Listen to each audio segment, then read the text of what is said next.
on Monday, September 21st, 2020. And we are going to be joined today by 3 subject matter experts in the area of police recruiting. But before we get started with our panel, which we're really excited to have you panelists, we're going to do a quick committee check-in. And Beth, if you would like to go first and just a check-in with you.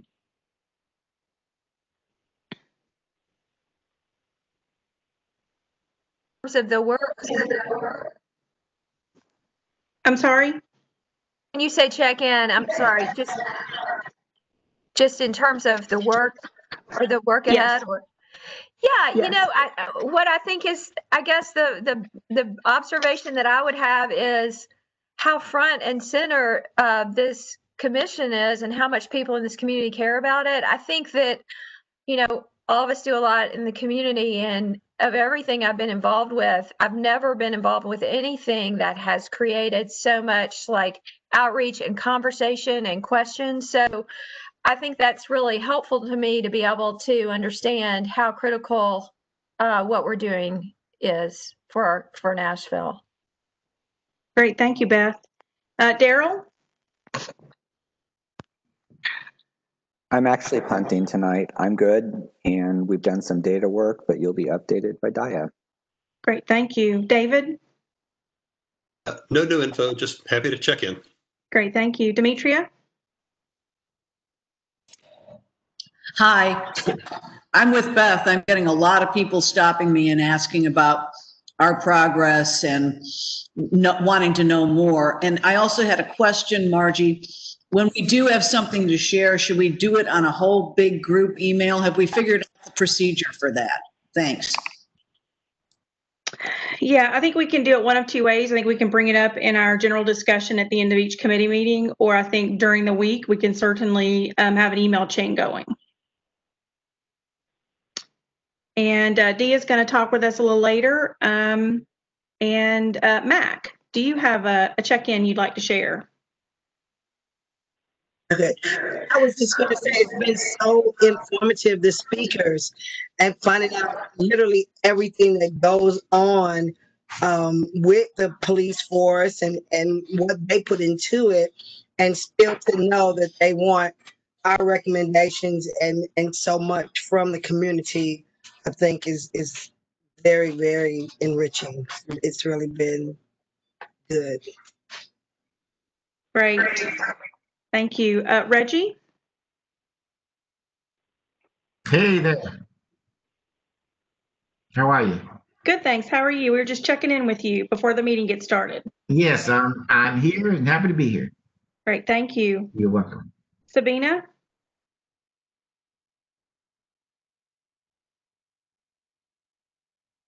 Yeah. Hey, how are y'all doing?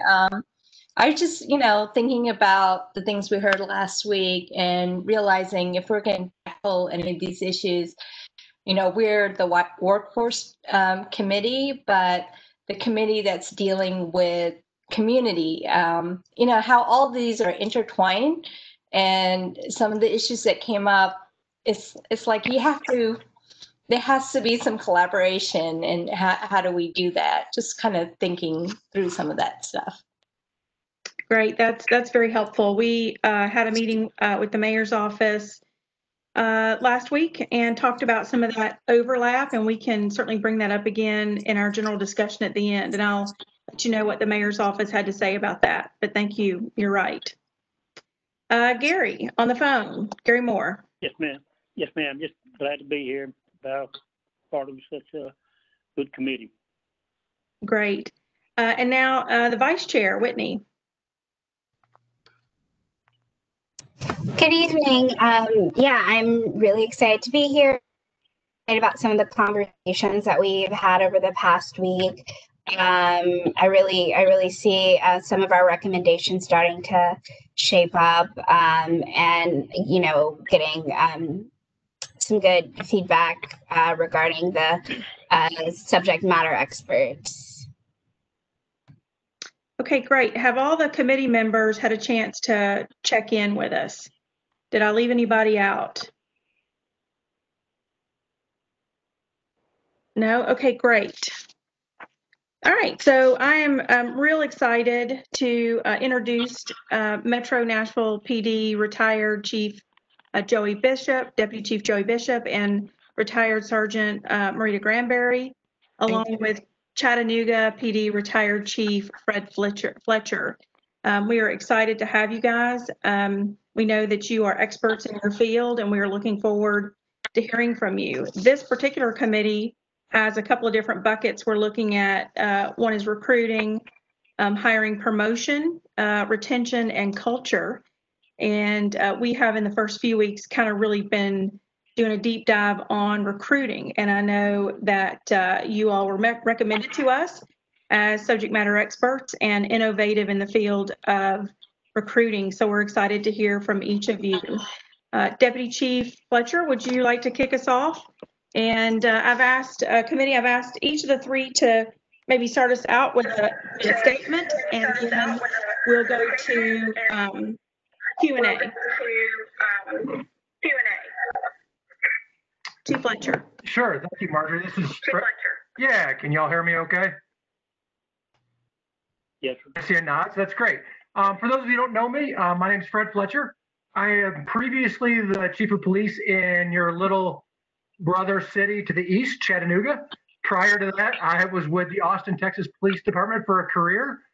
Throughout my career in both places, I've worked really hard to develop some expertise, but certainly a passion for protecting those who are most unable to protect themselves, our marginalized communities, our traditionally disenfranchised communities, specifically in work with victims of crime and violence against women, and promoting organizational transformation through leadership, ethics, and an appreciation of diversity.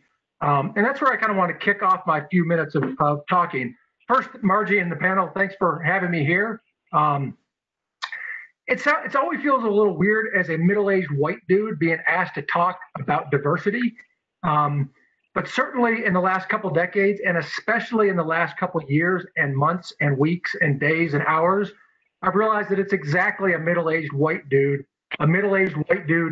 from a profession that has a history, a long sordid history of oppressing and marginalizing women and people of color in the LGBTQIA community.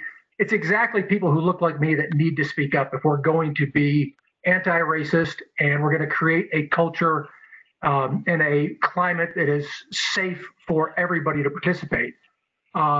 So with that, thank you for inviting me. It's a real privilege, a real honor. I want to say that kind of change, that kind of relationship and trust building starts internally. One of my favorite authors, James Baldwin, said, one can only face in others what you can face in yourself. And the same thing goes organizationally. If you don't have a safe work environment, if you don't have a culture that's non-toxic, that appreciates diversity, then the broader community, your neighbors, are going to have trouble believing that and accepting it. I know diversity is strength because I see it in nature, I see it in science, I see it in teams, I see it in communities. Diversity is strength, and the appreciation of diversity is therefore a core leadership attribute that we as leaders have to be full-throated in our articulation of a support of diversity. Another one of my great quotes was Richard Branson, the founder of Virgin Airlines. He said, if we know how to take care of our employees, they will know how to take care of our, and I paraphrase, our neighbors. If we don't take care of our employees, if we don't treat them as having value and voice because of their diversity, then they're not going to appreciate and understand how to do that for our neighbors. A story I can tell you about that is when I took over in Chattanooga, sitting down with my executive staff, and I said, hey, how many gay officers do we have? And they threw their hands up and they said, 0. I said, really? We got 600 employees and 0 gay officers. I said, no, what we have is a culture in which our gay officers don't feel safe to live who they are. And then I said, that changes now. Fast forward a few years, we have multiple openly gay officers and a strong relationship with our gay community. We helped organize the first LGBT gay pride parade. We participated actively in the Pulse vigils because of the standards we set. I can give you a myriad examples of that, but I don't want to take too long. I will tell you that what we've learned as we address behavior internally is that effective programs, effective efforts, effective policies reflect another great quote, Maya Angelou's, people will forget what you said, they'll forget what you did, but they won't forget how you made them feel. As leaders who appreciate diversity as a core leadership trait, we will say the right things through our core values. We will do the right things through our policies, procedures, our actions, but we will do them in a way that gives agency and voice and choice to all of our neighbors to make them feel as if they have a place. And when we can do that, we'll succeed in building relationships, and the positive outcomes, which I can talk to you about some specific programs here in a minute, will follow. That success will follow. All of those efforts need to be people-focused and evidence-based. They need to put people first, and we need to make sure that we test them, we analyze them, we assess them to make sure they're working, and that we're prepared to change them if they don't. That's my soapbox. I'll turn it over to the next folks. Thank you, Chief Fletcher. Chief Bishop, we'd love to hear from you. Hello, all. This is Joey Bishop speaking. And Chief Fletcher, it's been a while since we've met, but you just stole all my thunder there, and you said it very eloquently. I would say, as a 28-year member of the Metro Nashville Police Department, I left there. Can you hear me? Hello, can you all hear me? Hello? We can hear you, but we can hear you twice. Oh, we need everybody to mute their phones, please. Because my efforts to get on this video connect has failed miserably. So I'm gonna shut this down, and we're just gonna go on my phone. I just shut that off. So can you hear me now pretty clearly? Okay. I just piggybacking on what Chief said. As a 28-year member of Metro Nashville Police Department, retiring as Deputy Chief, I can honestly say that it's been my experience that we have never been committed or truly understood the value of diversity and how it makes us better and how it makes us better servants of the community, as stated by Chief Fletcher. It honestly was one of my frustrations that led me being at that level of leadership within the police department and not being able to impact truly embracing diversity within the department is what motivated me to move on to other departments. As most of you, or some of you may know, after I retired from Metro Nashville, I went up to serve as Chief of Police in Columbia, Tennessee. There we had some of the same issues that we had in Nashville, but I had the support of the political establishment and the community to make the necessary changes to make that department a more diverse department. Let me give you a little bit of background on about 1985 or 86, whenever Mayor Bonus came into office. He came in with part of his platform was a more diverse Nashville. And I can remember we were going through our usual bid, and I was an instructor at the police academy at the time. And we went through our usual process of a recruit class, and there we'd have a couple of females and a few minority blacks. That list was presented to the mayor, and he told the leadership of the department. At that time, I was not a member of the leadership. I was a supervisor at the training academy. He said, "This is unacceptable, do better." And guess what happened? They did better. As a result of his making a statement that promotions and recruitment had to be diversified, we were able to have one of the largest recruit classes, Session 8, minority classes that ever went through the police department at that time. Reggie Miller was a member of that class, and I had the privilege of leading those groups, that class through the training academy. I say that again, that it's, in my opinion, that we have never truly embraced a diverse department. Through recruitment, the lack of recruitment of minorities has resulted in a lack of leadership within the department that has further hampered our efforts for a more inclusive department. I hope those few statements will generate some Q&As as we go forward, but I'll leave it there and let the other panelists speak and answer any questions that you all may have. Thank you. Thank you, Chief.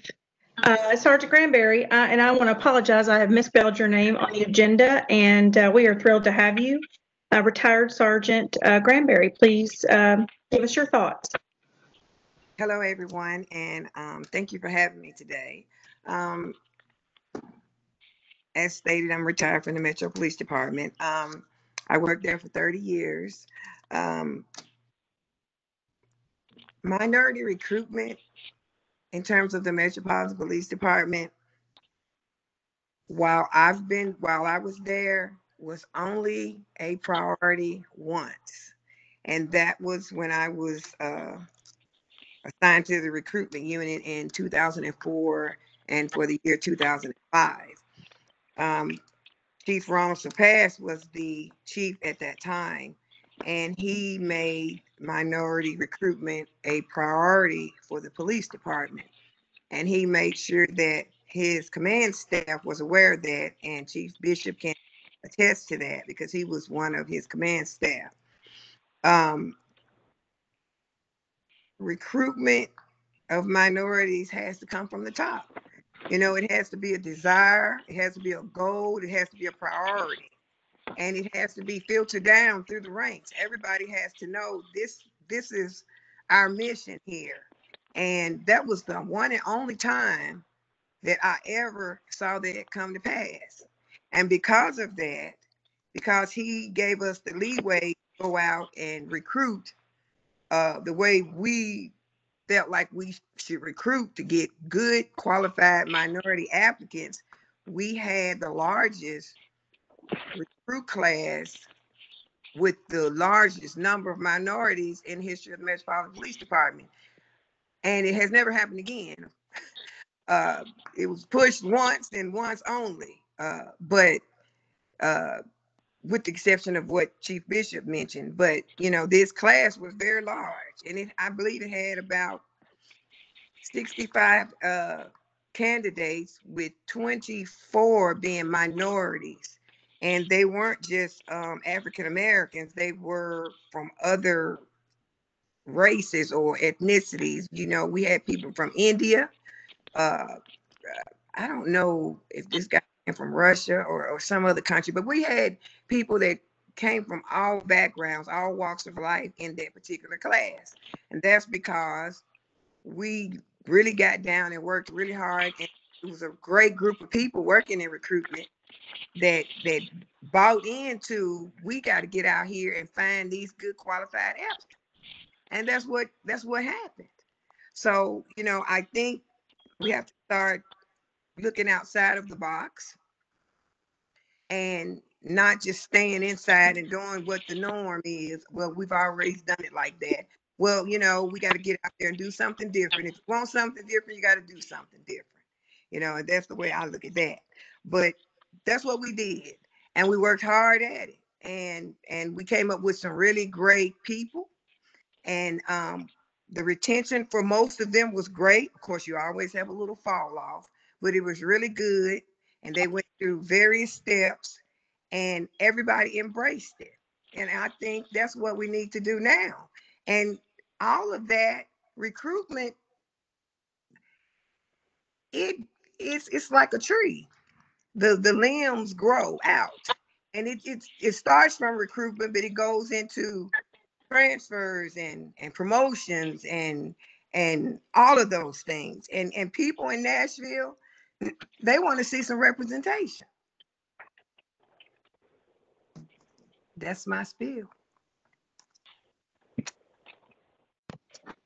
Thank you, Sergeant Granberry. I would love to open it up at this point to the committee for questions. And everybody will get a chance to speak and ask questions. So just raise an electronic hand or a physical hand. David, I see you. Go ahead. Great. Thank you all for joining us today. It's a very helpful conversation.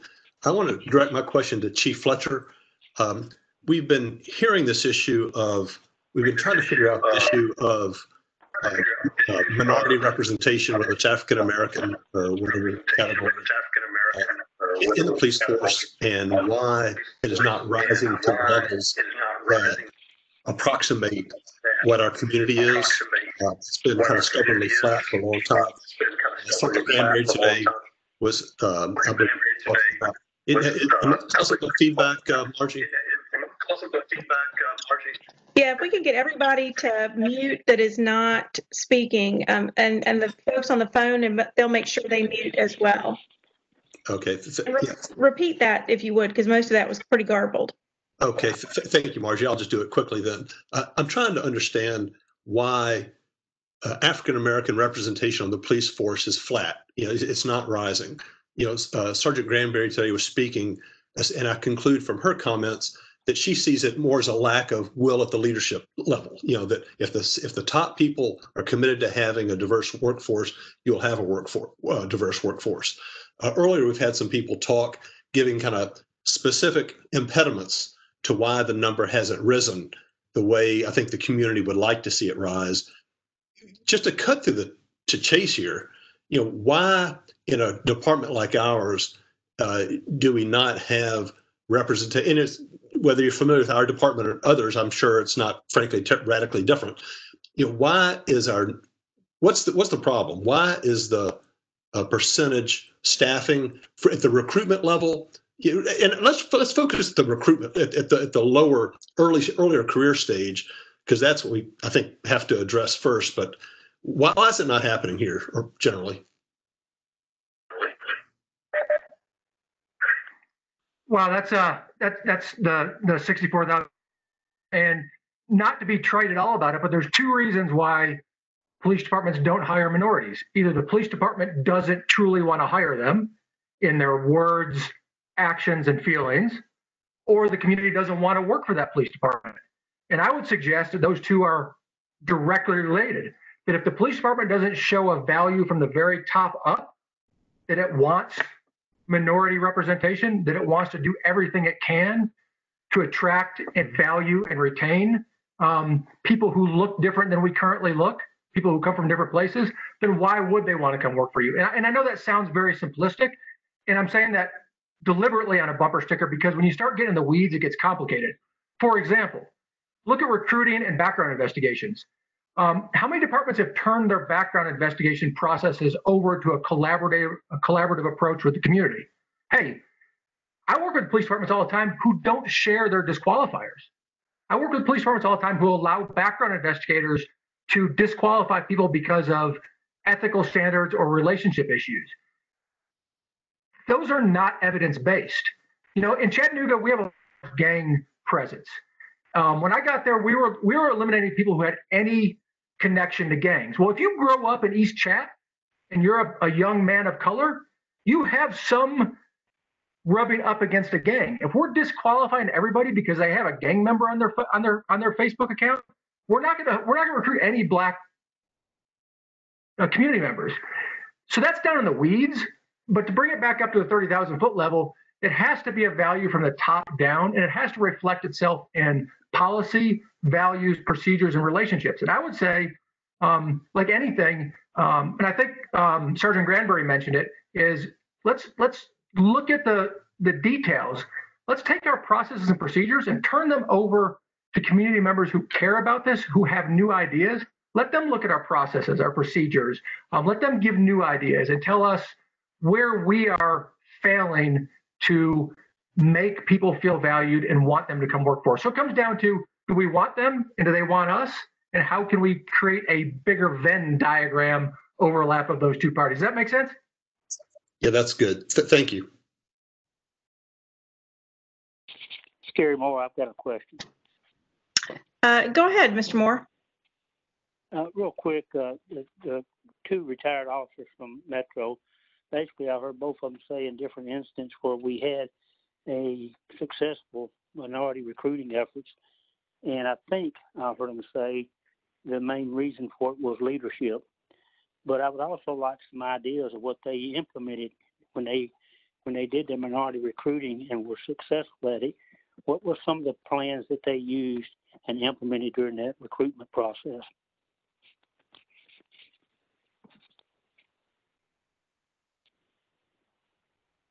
Well, Katie, you want to go ahead since you were over recruitment? Sure, I'll take care of that one. What we did is we went to the colleges and universities, of course. We advertised on the Hispanic Yellow Pages. We sat down and brainstormed about some different things that we could do to get the recruitment bus moving, so to speak. Flyers in the malls, flyers in beauty and barbershops, churches, social media, Fort Campbell, Urban League. We did everything we could think of, and even word of mouth. We encourage the members in the police department, if you know of someone that would make a great police officer, try and get them to come on board. We just tried to keep it moving. Community centers. One good thing about the recruiting is developing a relationship with the deans of the colleges, specifically in the criminal justice departments, whereby the instructors there know that, okay, the police department is looking for good qualified applicants. If they run across some, go ahead and send them our way. Things like that. Not just that, you can test, not just test here in Nashville, but test on the road, because you want to make the process convenient for the people that live out of town. They can't keep making numerous trips back and forth. So you set the process up so that it's beneficial, not just to the police department, but to the people that have interest in joining the police department. And we were constantly brainstorming on different ways to get people. The Chamber of Commerce, the Hispanic Chamber of Commerce, all of those things. We did not let anything out. We even had some ideas to put ads in the movie theaters, like when the previews are running, to let the recruitment ads run, bus benches, the side of buses, you name it, and we did it or planned on doing it. Joey Bishop here. If I might add one other point that was critical to the process, the successful process, and that was once you have a candidate and they look like they're somebody that you want to bring on board, you can't wait 6, 7, or 8 months down the road before you give them a job offer, because these people, they are being sought by the federal marshals, from the FBI, other police agencies across the state and country. One of the problems or the impediments to the process after Sergeant Granberry left was, I would recommend someone to the police department, and it'd be 8 months down the road before they were even vetted. It took them 8 months to be vetted to even get a chance to get a job opportunity. And so when we have these candidates and we're serious about them, we need to be prepared to bring them on board. Okay, thank you. That answers my questions. And the big take I'm taking away from this, if you don't mind, Madam Chair, is once you make an offer, follow up on it as quickly as possible. All the other advertisement things will kind of Metro would be in tune with doing anyway. So the other major thing I take away from it is the mayor being willing to address the issue and move forward with it. Thank you. Chief Fletcher, did you have something you wanted to add to that conversation? Sure did. That's absolutely true. When you're talking about recruiting highly coveted community members, it has to be a one-on-one. Relationships are really built one-on-one, and success here, as any corporate recruiter will tell you, or individual, I had a young man that I was recruiting who's now a veteran officer. He ran a kitchen at a local high school, Brainerd High School. I used to go to lunch and have lunch with him once a week. I'd do push-ups with him to make sure he could do the number of push-ups he had to do. I recruited him as the chief of police one-on-one for 18 months and got him in the academy. As police departments, we're often too arrogant to do that. We act like we're the Marine Corps. If they want to be part of us, they'll figure out a way to do it. Well, no, it's the 21st century and everybody's competing for the same small pool of people. We need to be humble and progressive and aggressive in going out and finding them. And that really culminated in what was perhaps my only original idea of my entire life, which was to offer actual financial incentives to any employee or community member who successfully recruits a minority candidate. We call it the Each One Reach One program. And I offered 500, I partnered with Urban League in Chattanooga and a community foundation to fund it. No money from taxpayers, all came from community. Worked in collaboration with the Urban League to dispense funds. If a community member or an employee, if anybody brought me a coveted minority applicant, they got $500, period. We put money in their pocket. More important than the actual candidates was the message it sent about valuing people and the conversations it created. Then you had to create a department who wanted $500.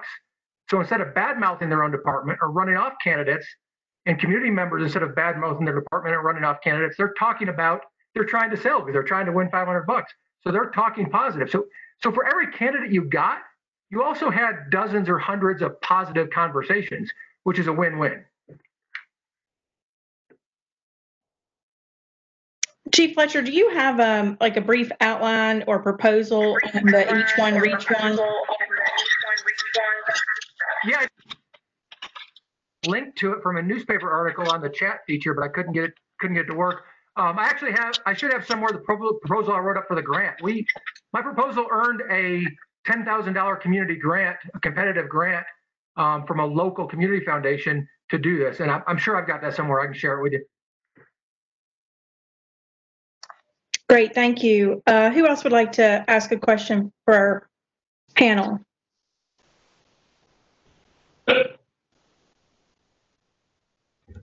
Go ahead, Demetria. Maybe Sergeant Granberry can address this. We heard that the geographic area was extremely limited. It was a 50-mile radius or so. How far did you ever travel? And how successful were you on those trips that took you farther out of town? You're not going to believe this, but when I was in recruitment, our unit, we never went past Fort Campbell. We did a lot of our recruitment close by. Even though recruitment was a priority, the budget was always an issue. But we still stayed tough. Now, some of the other recruitment times in recruitment, they did go to Atlanta and Birmingham and the Carolinas and Florida. So even though sometimes they kept you down to 2-hour travel, every now and then you'd get a 4-hour travel trip.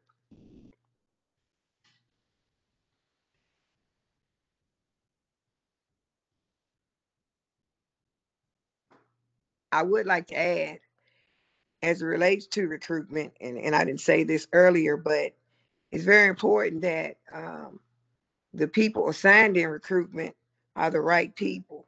You got to have the right person over the unit, and you got to have people in the unit.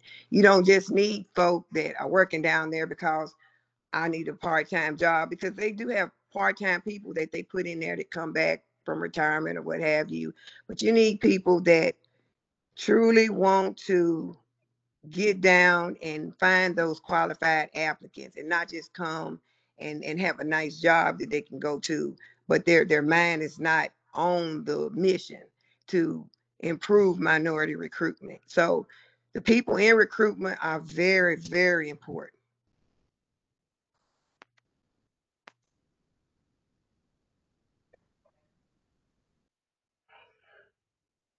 Go ahead, Chief Fletcher.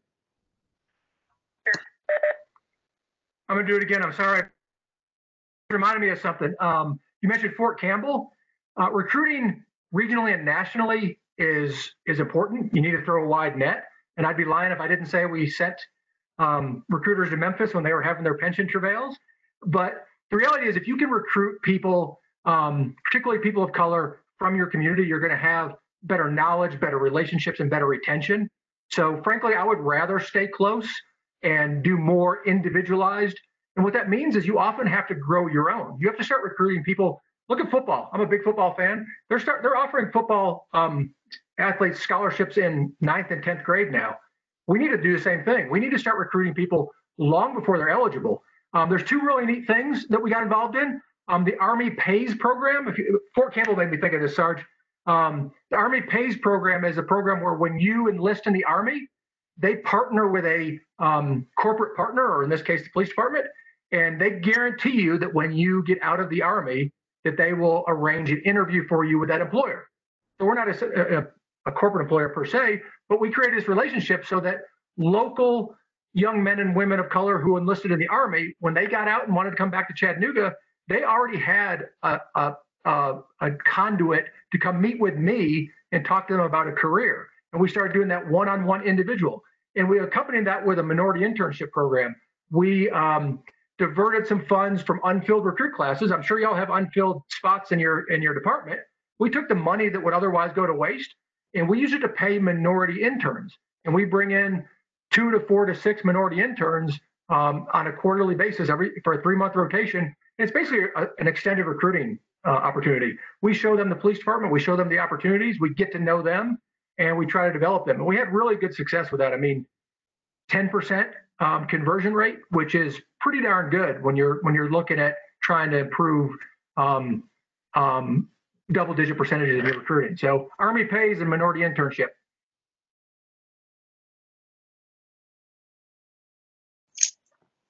Chief Bishop, did you have something you wanted to add? Sergeant Granberry and Chief Fletcher did an excellent job in explaining some of the various things that I would touch on. I will say, though, that in today's climate with social media platforms, that really can throw a wider net in terms of recruitment. But you've got to be willing to put that stuff out there that Metro Police Department wants a diverse department.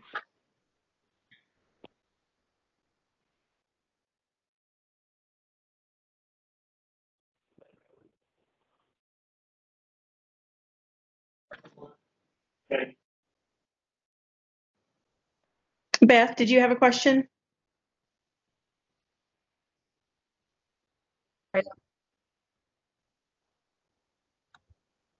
Kind of along the same lines, I was just wondering if we had ever thought about or bringing in professional recruiters instead of like, I think that sometimes people who have, training to actually advance in that profession as opposed to people who are brought up in the department. And if that's ever been attempted, I guess the other question kind of related to that is, do you feel like it's in the vision or the execution that the challenge has occurred? Is it felt when we were listening last week that there's a lot of activity going on, but it feels like people are sort of spinning their wheels. And I didn't know whether or not, there's just a gap or it's just a tough environment or a little bit of both.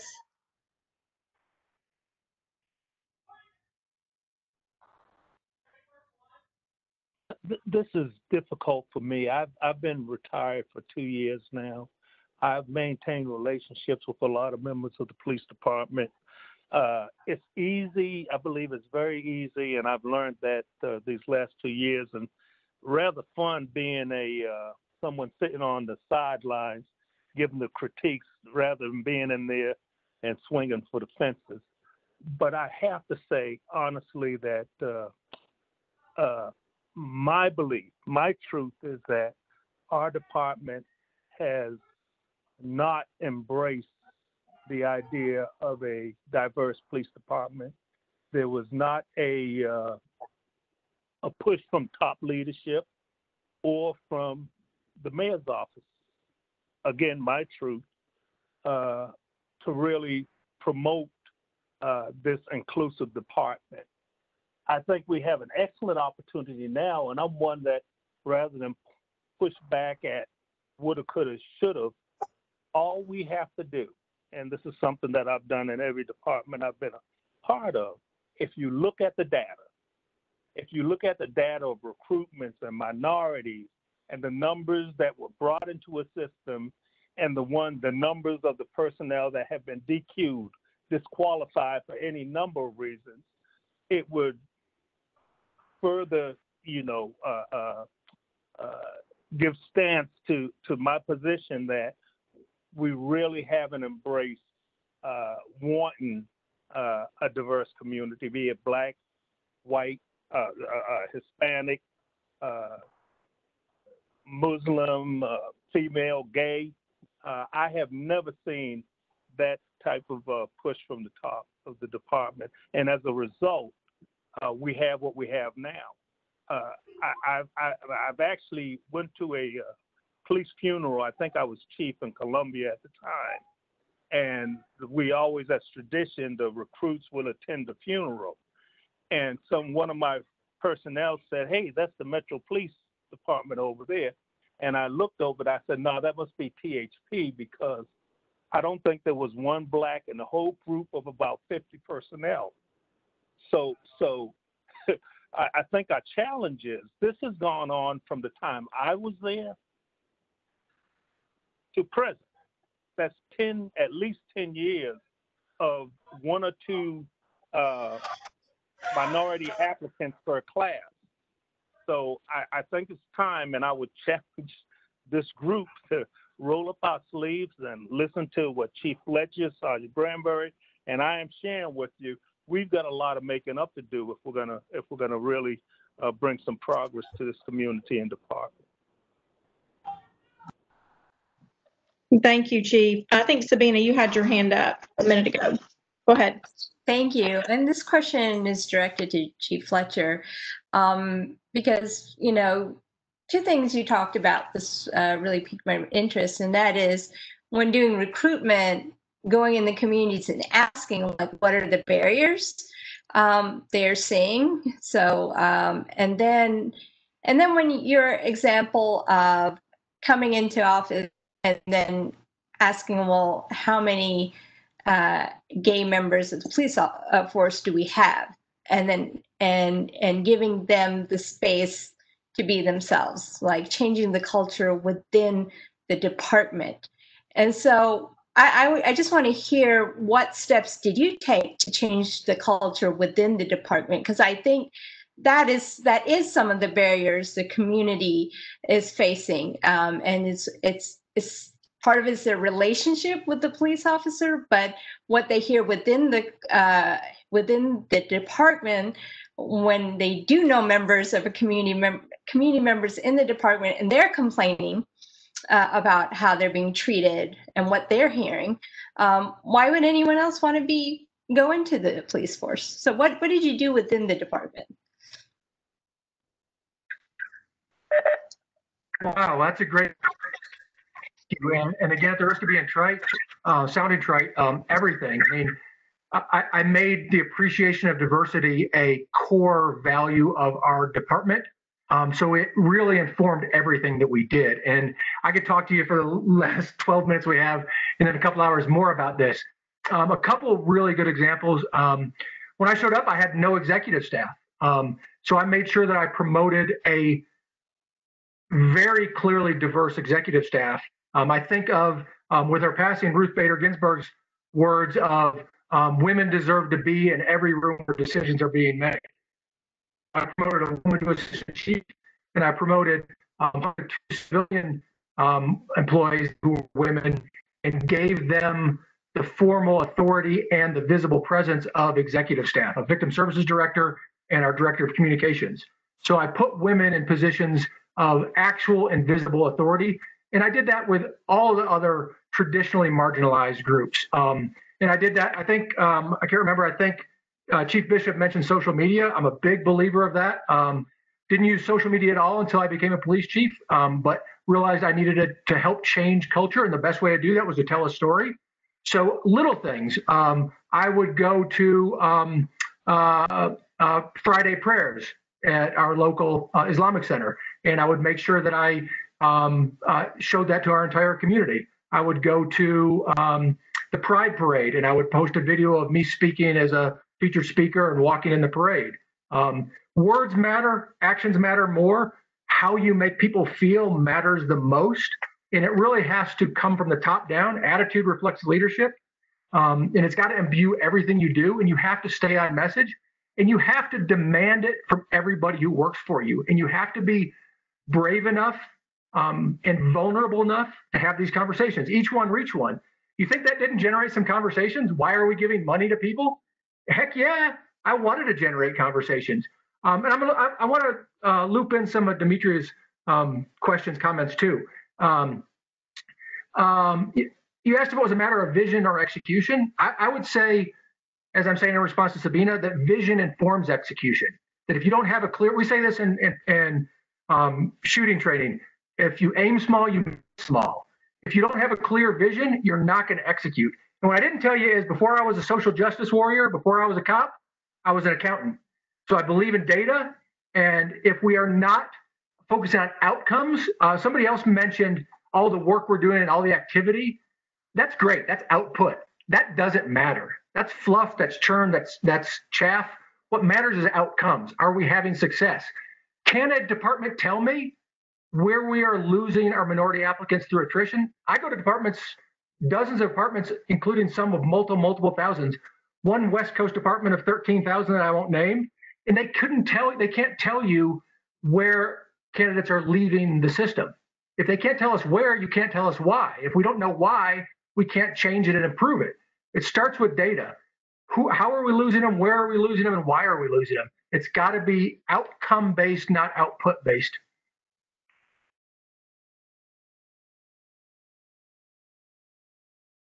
I think. Go ahead, Demetria. Go ahead and follow up on that.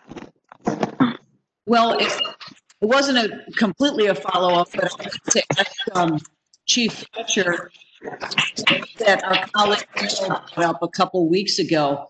How quickly were you shut down when you talked finances and salary?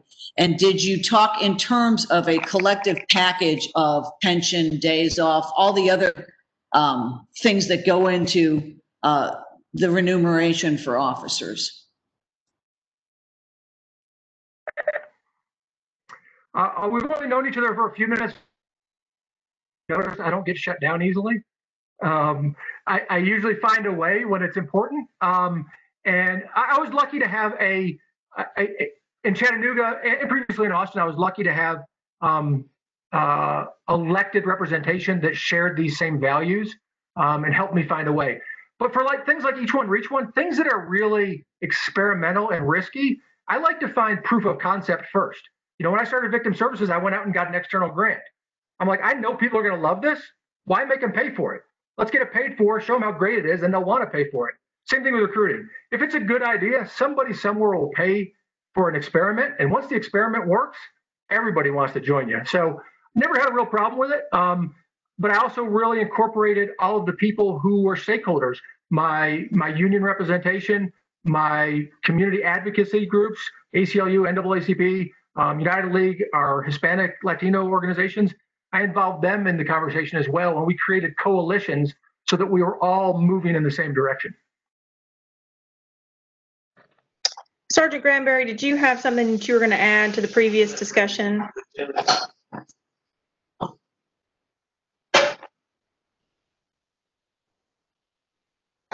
You're on mute. But it slipped my mind. I'm sure it's already been said, though. Okay, David, go ahead. Yes, Chief Bishop made a comment a few minutes ago about the importance of the mayor being very public in his or her expectation for what the staffing would look like in terms of the diversity of the workforce. Our group ultimately has to put together recommendations, sometimes fairly specific ones going forward. What are the panelists' thoughts of our including a specific expectation for the mayor's office, not just the police department, but the mayor's office, to articulate what expectations are when it comes to the diversity of the police department's workforce?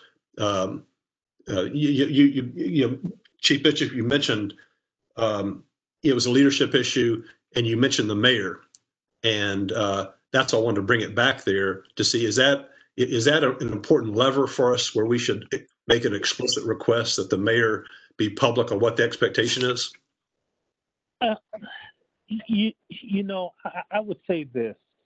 My personal belief is that for a number of reasons, political reasons, I don't know how that would sell in Nashville, but the only conversation that has to be very clear from the mayor is to the chief, who's running that department, who oversees the recruitment operation.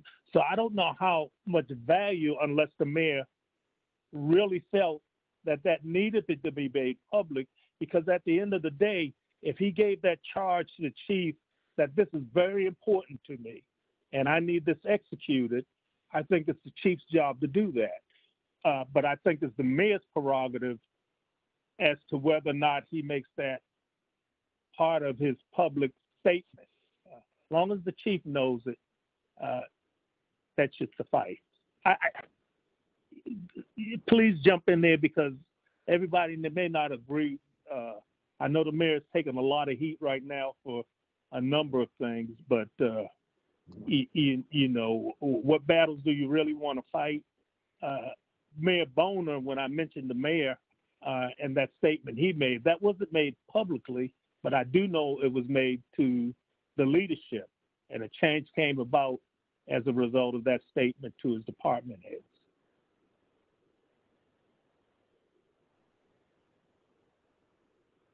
Thank you, Chief. Go ahead, Chief Fletcher. You're hiring a new chief, make it one of his performance measures. Ditto.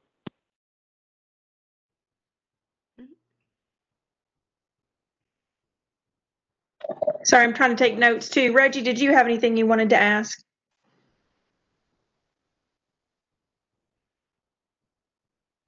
You're on mute.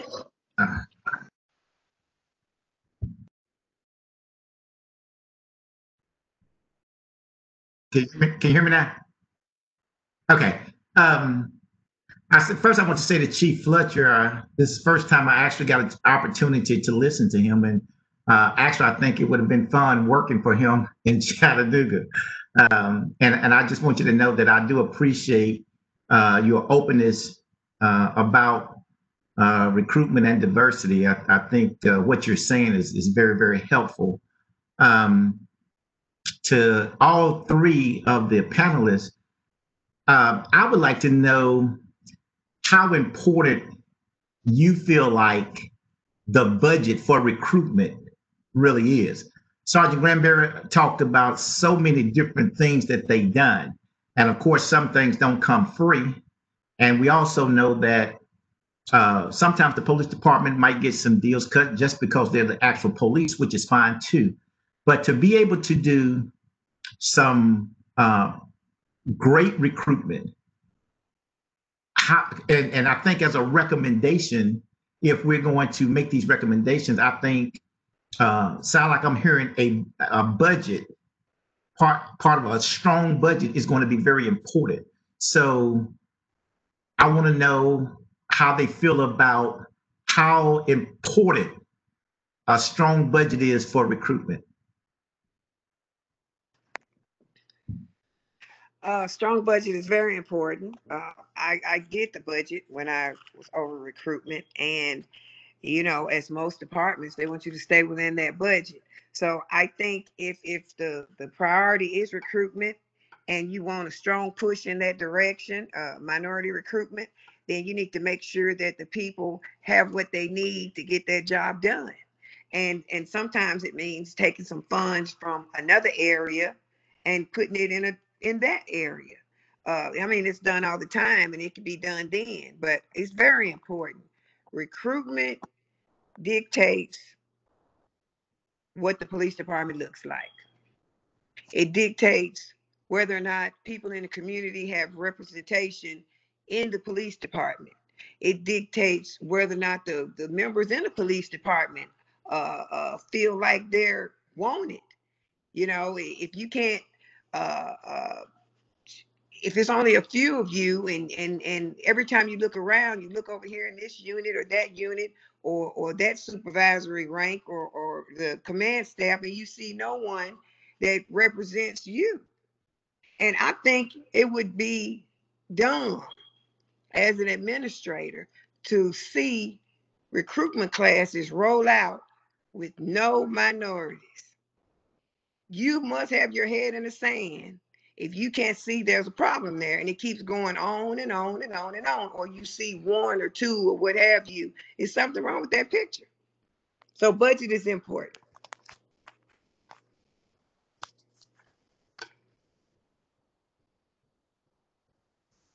I agree wholeheartedly.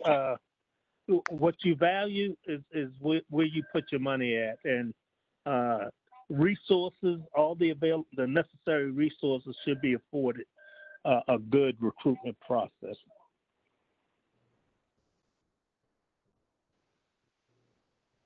Do we have any other questions from the panel? I mean, for the panel from the committee members? How about overlooking body? Mr. Moore on the phone? No question. I'm still here. Okay. Anybody else got any additional questions? I've got a couple. So my question is, everything does start with recruiting. We can't diversify the Metropolitan Nashville Police Department without starting with recruiting. Right now, the department is about 74% white male. How do we impact culture? Understanding that it's going to take us a couple of years to start the diversification process. How is that impacting culture, the lack of diversity within the police department?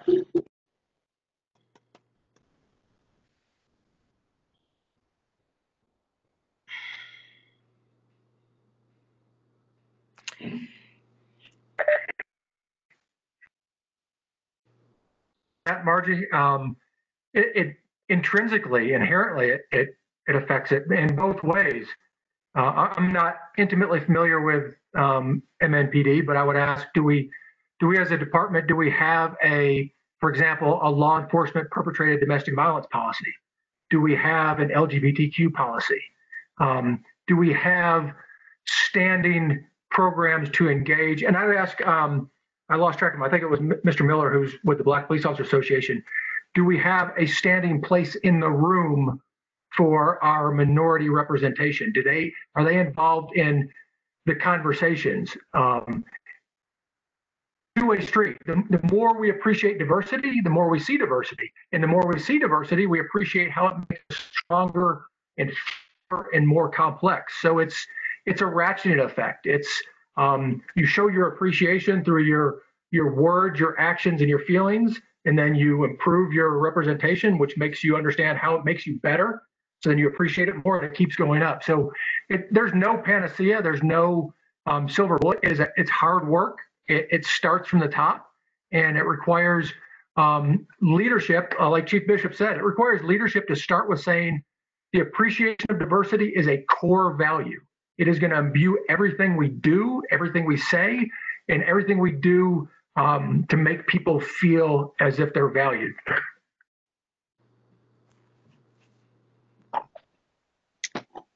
I guess I could chime in. Yeah, in terms go ahead. Of how does it impact a police department when you look around and the predominant figures in leadership and determining assignments those are made by male white.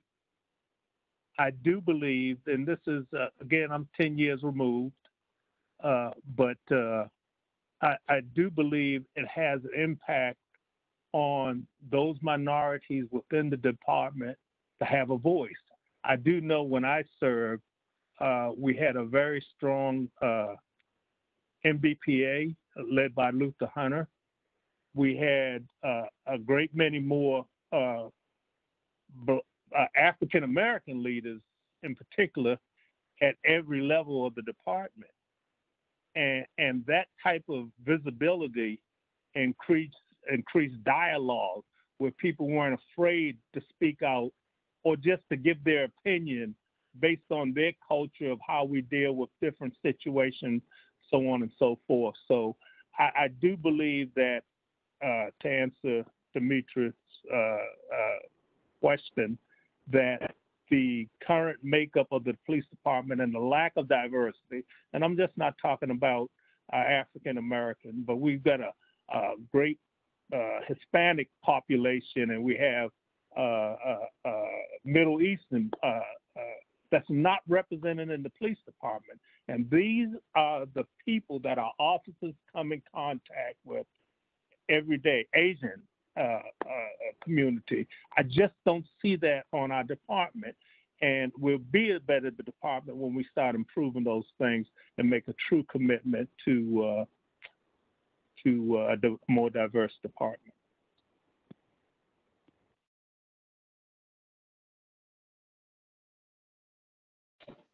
Thank you so much. Do we have any other further questions? Whitney, do you have anything you would like to weigh in on? No, thank you, Margie. All right. Would any of the panelists like to make any sort of closing statements or offer any further information for the committee? This has been very, very helpful.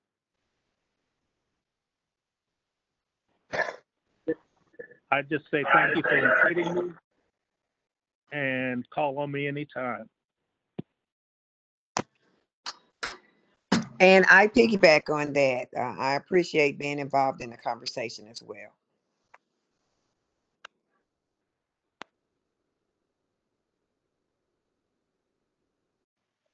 Chief Fletcher, any closing remarks? Same, call anytime. I'm glad to help. This is a passion of mine, and there are a few things in our profession right now. Anything I can do to help you guys.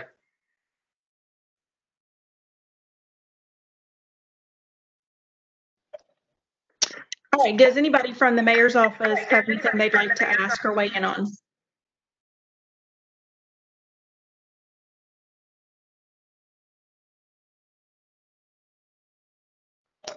Great. I want to thank Chief Bishop, Sergeant Granberry, and Chief Fletcher for their time and their passion. Obviously, we picked some great subject matter experts to come and speak to the committee tonight, and we are very grateful. If you wouldn't mind, we'll keep you kind of on speed dial if we have any further questions or would like to solicit some ideas from you. The work on this committee will go on for several more weeks before we make recommendations to the mayor's office to include in their final report. And so all of this information will be taken into context, and you will see hopefully regurgitated in a final report in November. So we thank you very much. Thank you. Good night. Thank you.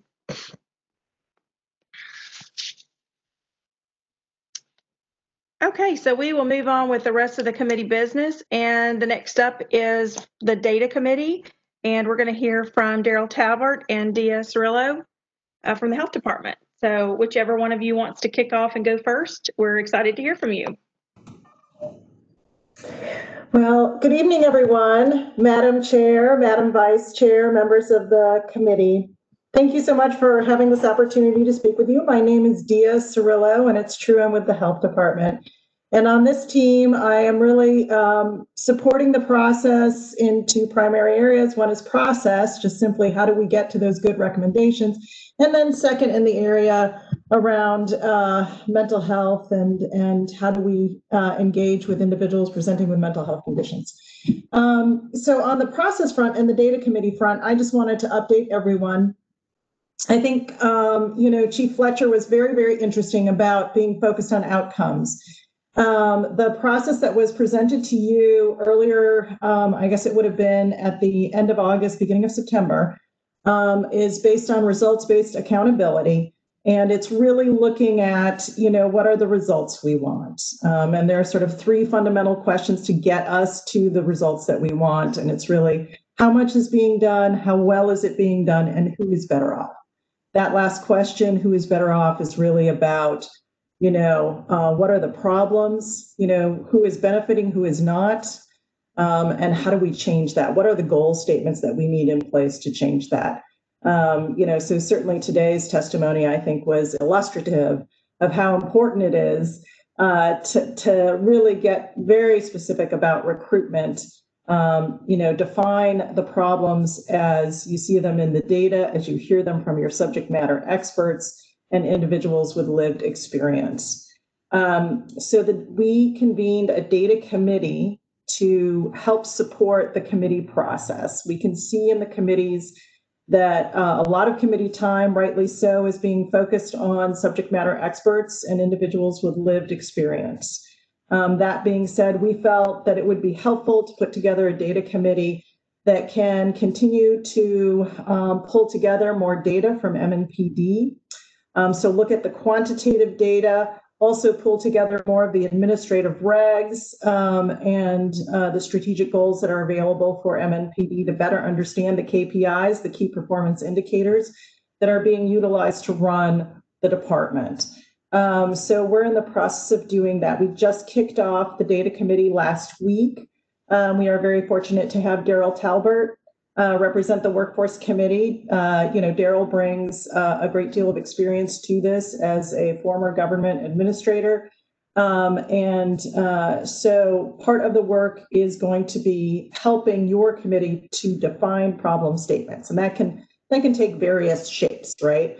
In addition, the committee has already committed to pulling industry key performance indicators so that we better understand how MNPD, compares to its peer cities. And then finally is really doing an inventory of what regs are on the books and what aren't, sort of what are the gaps analysis around some of those regs. I think it's really, really critical to keep sort of saying that, the obvious, so pardon me for doing this, but which is, we are no longer in January 2020. We are post-Floyd, post-Kenosha, post-Rochester, and we know that MNPD meets standards in several environments, including CALEA. So the real question is, what should the department look like? What are the specific problems? So when we pull KPIs, I think it'll be interesting to see where it meets and where it doesn't. But ultimately, we know that industry standards are probably need to move as well.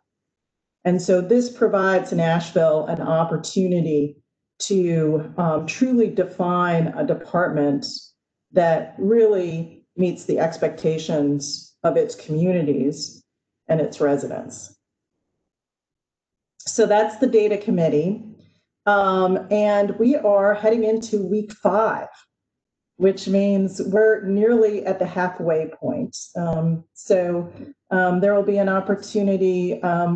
We'll probably corral the chairs and the data committee members into a working session to help merge some of this information and bring it back to the committees to review so that you have a really strong working document by mid-October. So that's where the process is. And I'd be happy to take any questions.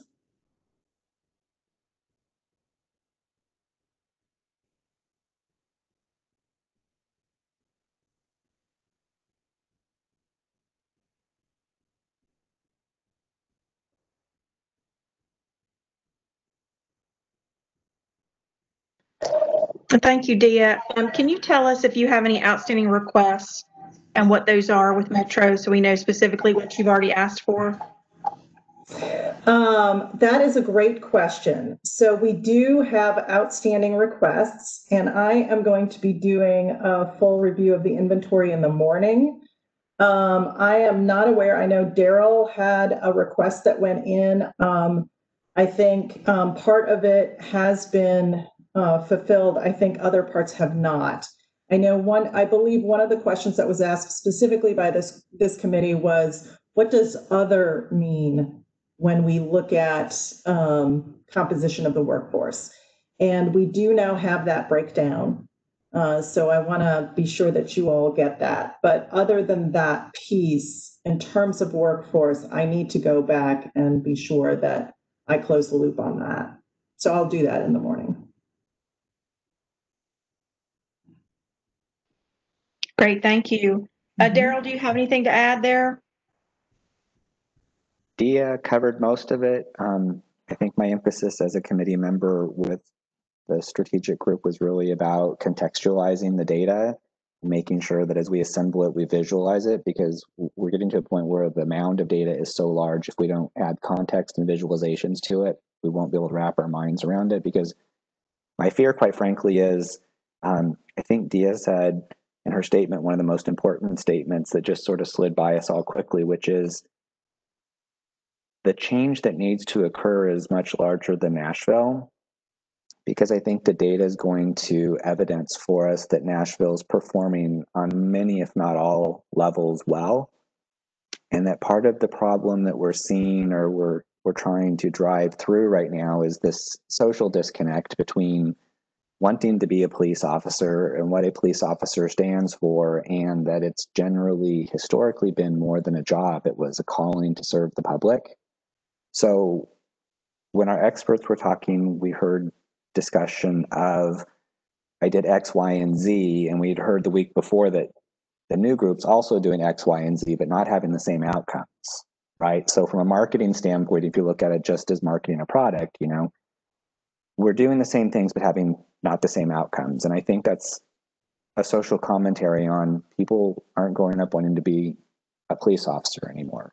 You know, I grew up wanting to be a police officer because my dad was and my grandfather was, right? And now people grow up and they want to be a picket, an NBA star, a doctor.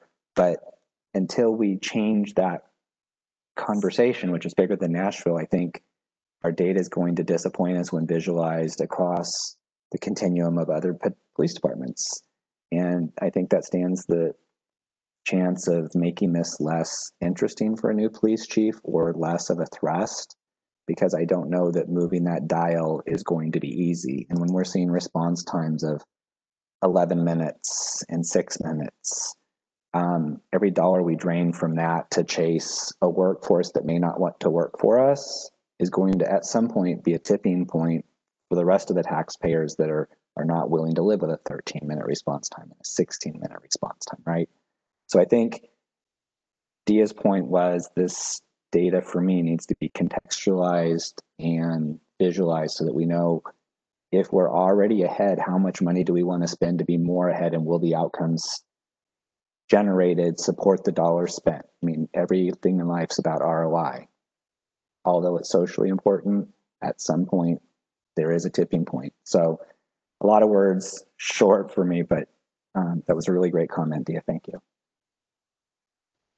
So I have a quick question for either of you. When we are formulating our recommendations and our sort of workforce committee report, how important is it for us to establish what the baseline is, so that we then say, okay, here's where the baseline is, here's where we recommend that it move to? Because if you look at let's just take the 74% white male, we make a recommendation, there needs to be some degree of specificity to it. Where do we recommend they move to? So in other words, how important is it for us to establish those data baselines in our committee report? So Margie, I'll start this answer, and I'm happy to have Daryl join me on this. I think what is critical here is to define the problem and identify a goal and include subsidiary recommendations if you need to and would like to. We're still in the process of pulling Peer City data. As we've heard tonight, the process to diversify a workforce, a police department workforce, requires vision and a new approach. and it has to begin with recruitment. And so, if you see the problem as 74% white male, part of that solution could actually be have, recruiting classes that have a specific makeup and that come from a specific region. I mean, I don't want to be seen as leading the committee in any way, but that would be one of the solutions you would want to identify if that's your problem. I think baseline is helpful, but my guess is that any incoming chief knows what the baseline is and knows what the industry standard is. And if there's time to do that, and you've got the capacity, do it. I think that's fine. But I think the real opportunity is in the problem definition and the solutions you step out and the indicators that would be used to measure that, really getting at outcomes.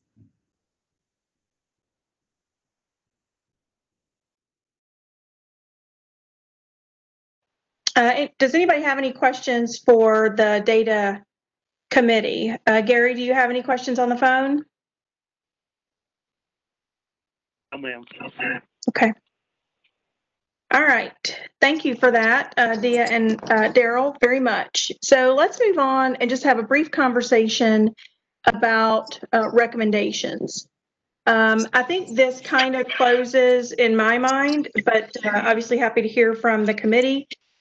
This kind of closes down what we need to hear from SMEs on recruiting.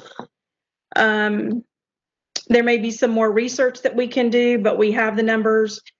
Chief Loki has sent us the SOPs, which I forwarded, sent us the 2019 year-end reports. We've got the 2018 and 2019 recruiting numbers and hire numbers and attrition numbers. And so I think looking at that data and that information, we have what the goals of the recruiting committee are. I think we can start some of those recommendations that we want to probably make are starting to take shape, at least for me, in my mind. But I'd like to hear from the committee. If you feel like you need additional information from any subject matter experts on recruiting. This is Gary, and I agree with you. I think we've gotten quite a bit of data. It's just a matter of pulling it and bringing it all together to make a good report on the recruiting portion of this.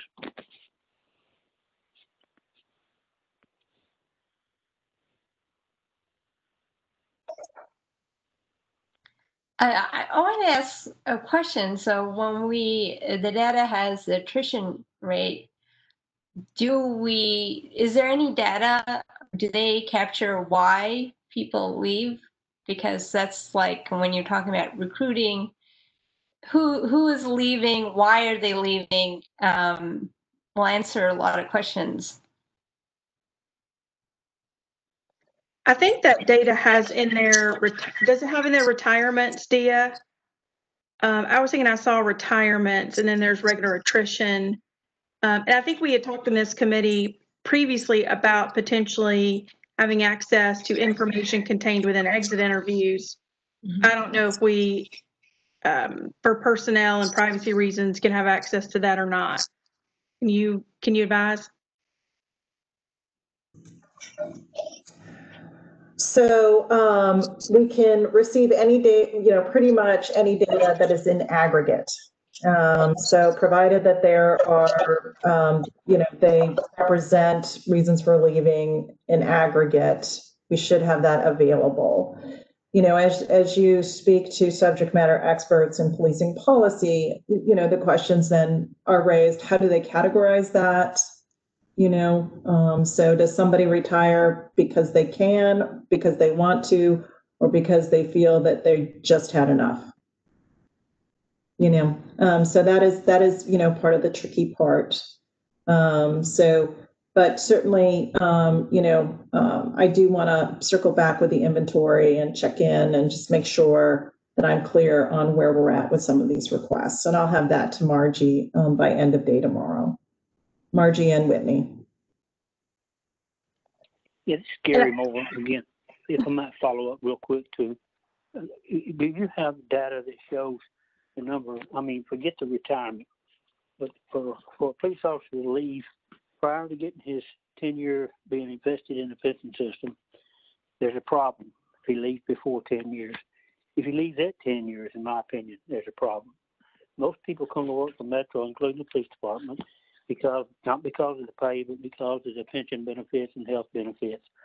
So they're inclined to stay to full retirement because they take a severe cut in their pension if they retire early.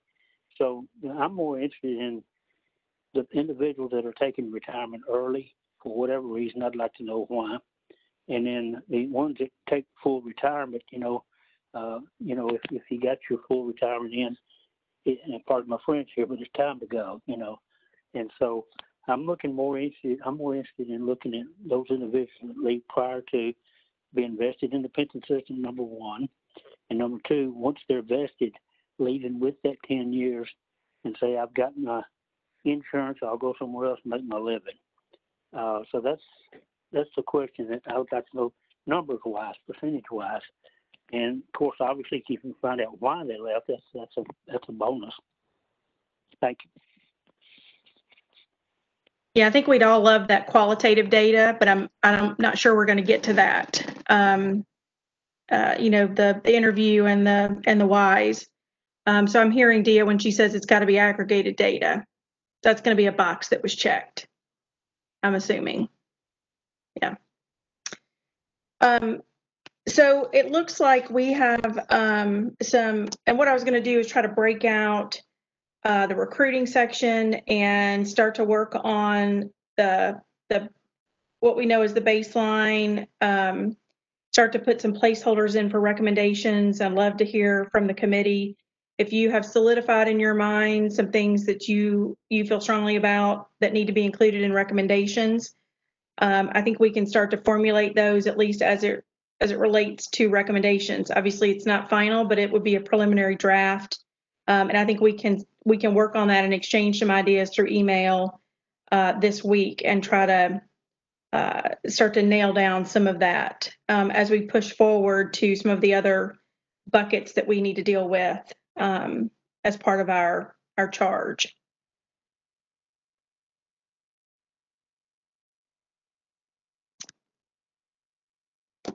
Does anybody have anything they want to say on that? Yes, I think when Chief Fletcher said diverse recruiting, one of the new chief's performance measures, that was just a no-brainer as a recommendation to me.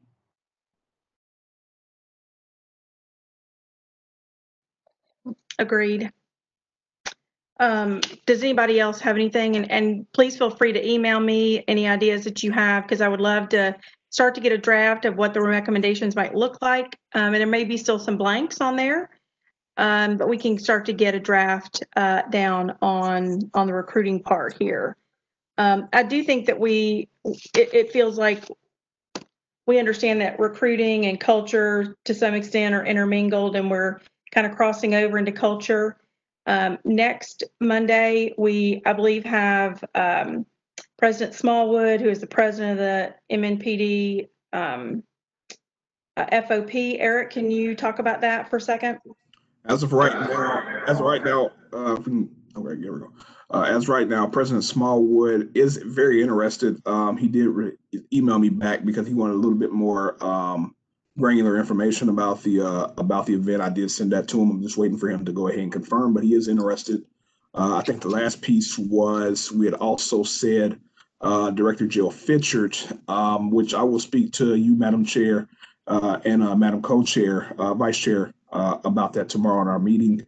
I think we're going to, Jill is really in demand by all committees right now, so we think it might be best to do a brown bag with her around that situation, but I'll give you more information about that later. So right now we just have President Smallwood interested, but I will hopefully try to have him confirmed by tomorrow. Okay, that's great. I think he may be able to talk to us a little bit more about internal culture without fear of retaliation. And we may be able to ask him some candid questions that he could be at liberty to answer for us regarding culture. And so I'm looking forward to that. Hopefully he will say yes. John, do you have some things you'd like to add this evening? I just wanted to follow up with Eric, and I did speak to Mr. Smallwood earlier today, and he is willing to speak. He's looking forward to the opportunity. He also wanted to connect directly with you, Margie. So I will just introduce you via email.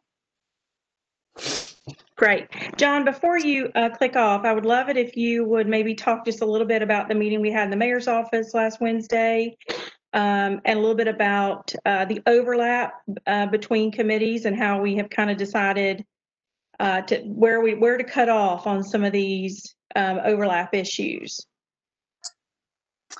I'm happy to do that. So I think Eric spoke to one area of overlap, which is the COB relationship. That is something that everyone is interested in, and I think everyone wants a chance to directly interact with and hear from Director Fletcher. I spoke with her about that this morning as well, and she's happy to do that, welcomes the opportunity to appear. The way that we've structured responsibilities is we put, I think, primary responsibility for that relationship with the policy committee. So Director Fletcher did suggest that it might make sense for her to proceed with a one-on-one meeting with the policy committee, since that's something that's explicitly called out for them, and then do a brown bag. And so if you're open to that, I think she would appreciate that very much. We just need to find a date for the brown bag. I think we could make that happen fairly quickly. Probably the week after next would be ideal, but Dia, we can coordinate on that.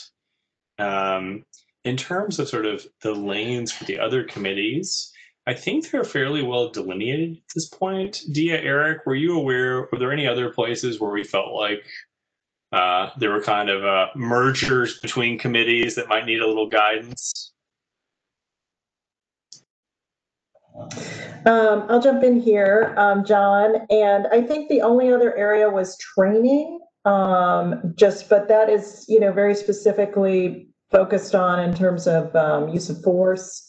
And I think the policy committee really has that within their jurisdiction based on the mission document. And, in many ways, the workforce committee is well positioned to focus on culture. I think that was the other clarification that was made on Wednesday, is that given that this committee is over recruitment, retention, and promotion, that's really about the culture of the department. Great, that's exactly what I remembered as well. As it relates to culture, if it includes training, it should fall into our bucket. So in other words, October 5th, we should have somebody from Fair and Impartial Policing coming to talk to us, and a former police chief, transformational change police chief, similar to Chief Fletcher, that will be able to talk about the challenges of culture and the change of culture, I think, within a large police department. We are pursuing some other couple of things that we're kind of vetting through the mayor's office and legal. But I would love to open it up and see if the committee has anybody else in mind, or some other ideas for subject matter experts as they relate to retention, promotion, or culture. Go ahead, Whitney. Yeah, sort of related to your point, and also back to Jill Fletcher. I think if we're switching to doing a brown bag series with her, I would really like to have another community voice on the call next week. I just think our calls are stronger when the subject matter experts, there's multiple perspectives. So if anyone can think of any sort of other community advocates for next week, I think that would be ideal.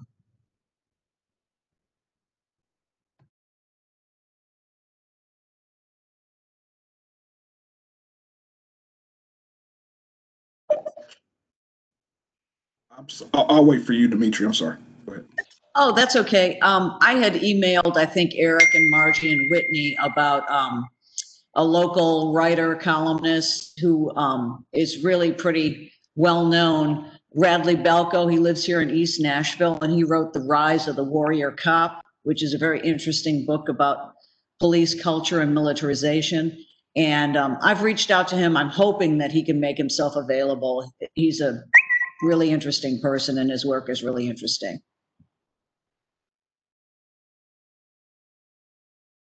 And he might provide a great counter to President Smallwood. And so if he can swing it next Monday, that'll be great. We have several more meetings to go, and so please send your ideas forward on who you might like to hear from. Between the group, John has a ton of connections. I obviously have a ton of connections around the country. And we've got Mac here and Sabina, who are community activists and representing various community groups that we may decide we want to hear from as well. So please keep those coming because I think as we really dive into culture, we want to make sure we hear from folks outside of law enforcement.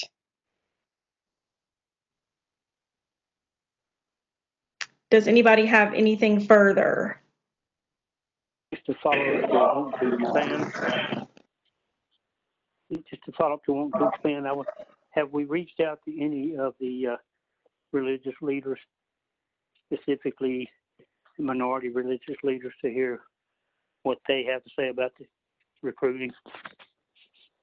I do know that most of the time when there's some recruiting going on, that the people, powers that be, reach out to those religious leaders in the minority communities to try to recruit people.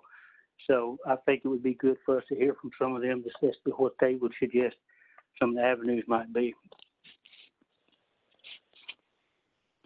And I'm sorry if I missed it. Have reached out to even like Meharry or Fist to, since we're talking about the religious leaders, and get someone from there, like you said, to actually find out how, if they're being reached out to, or what results have happened when they've been reached out to. And so they may have some insight on some of the data. They may have some insight on how the students feel about that. And if they would also be interested, earlier we talked about reaching out to the schools and things like that. So maybe we should speak to them to find out how the school feels about that type of reach out. So on it out there. Thank you, Mac. All great ideas. I've got some ideas on the religious community. Maybe one of the bishops out of North Nashville could be interested in coming. Sabina, do you have something? Well, I mean, I'm already doing some work in organizing with the Muslim community, with their relationship with the police. I'm actually going to speak with the community committee, I think October 8th.